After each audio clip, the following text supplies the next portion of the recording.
我喺2014年咧就拍咗《星火飛騰》，站不起，活得起。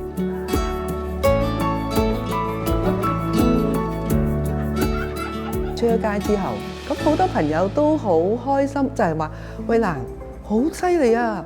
你可以打網球啊，可以坐輪椅去旅行。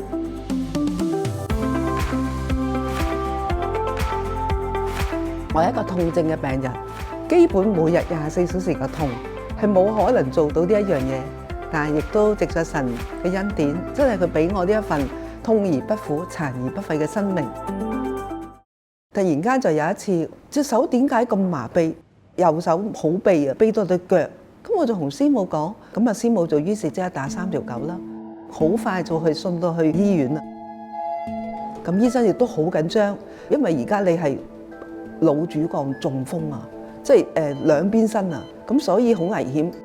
唯有就係打溶血針，希望將塞嘅血管即時通返。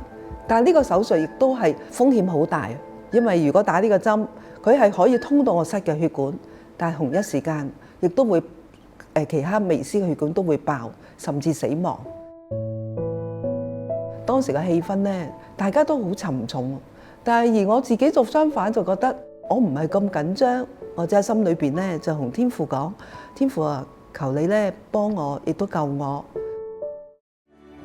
我隻眼啊，成日覺得好唔舒服啊，就好似有串魚蛋篤住我咁樣。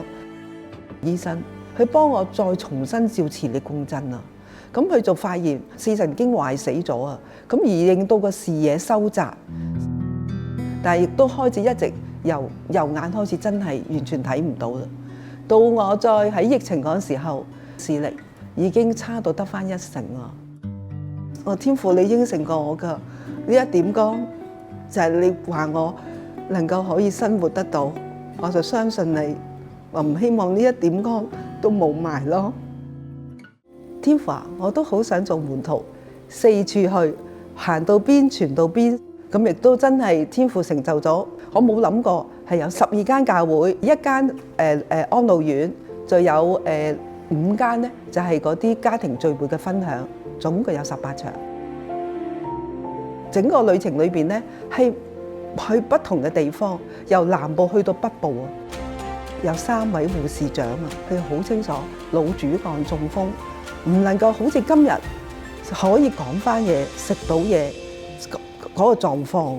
所以當我分享完之後，佢哋走過嚟攬住我，喺你身上，佢已經睇到神蹟奇事啦。佢哋個辛苦或者個痛或者某啲事，都已經係好小事。身體亦都我知道，只有越嚟越差。有一日我真係會睇唔到。雖然外體毀壞，內心卻一天新似一天。即使災難或者苦難再嚟到，我都唔需要驚，因為我知道天父上帝佢與我同行，所以係活在當下，繼續用你嘅生命去影響生命。